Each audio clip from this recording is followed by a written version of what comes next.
대부분 임상시험은 공짜로 진행을 해요. 환자가 내는 비용이 굉장히 적죠. 무료이거나. 그렇기 때문에 토를 잘 안 달아요.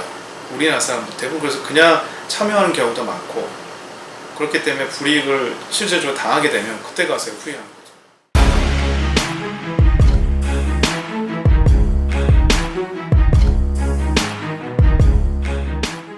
전에는 이 약이 사람한테 효과가 있는지, 그리고 이 약이 사람을 했을 때 부작용이 없는지 이걸 알 수가 없잖아요. 그래서 그 절차를 밟지 않으면 이제 약의 위험성을 알 수 없기 때문에 반드시 거쳐야 되는 시험이다. 그래서 굉장히 필요하지만 또 한편으로는 이게 유효성이 낮아서 입증되지 않은 상황에서 투여를 하는 것이기 때문에 사람에게, 그러니까 사람을 일종의 도구로 쓰는 그런 측면이 있는 거예요. 그래가지고 어떤 정도의 위험성은 가질 수밖에 없는 실험이다. 실제 제가 피해자 분들이나 이런 분들 얘기를 들어보면 이제 현장에서는 의사가 권유를 하는 거예요. 의사가 그 치료받고 있는. 근데 사실은 환자 입장에선 의사가 해보라고 얘기를 하면 그러니까 전문적 지식이 없잖아요. 그러면 그 신뢰를 할 수밖에 없는 또 환자와 의사 사이에 이런 관계들이 있기 때문에 좀 환자가 정말 충분히 이해하고 한다기보다는 이제 의사 권유에 의해서 하는 경우들도 있고. 실제로 임상시험 부작용 피해 사례를 살펴보면 최근 5년간 중대 이상 반응을 보인 건수가 무려 1000건이 넘습니다.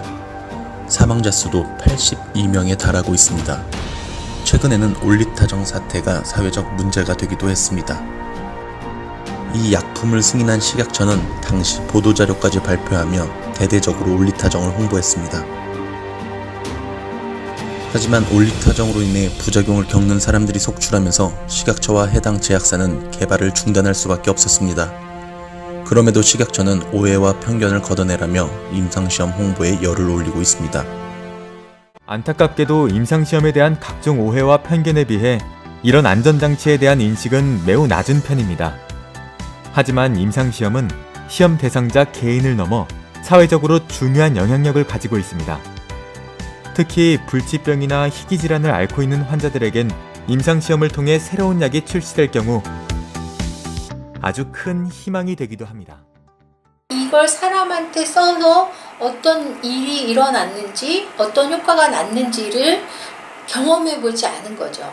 그렇기 때문에 경험해보지 않았다는 것은 가능성이 있다는 거죠.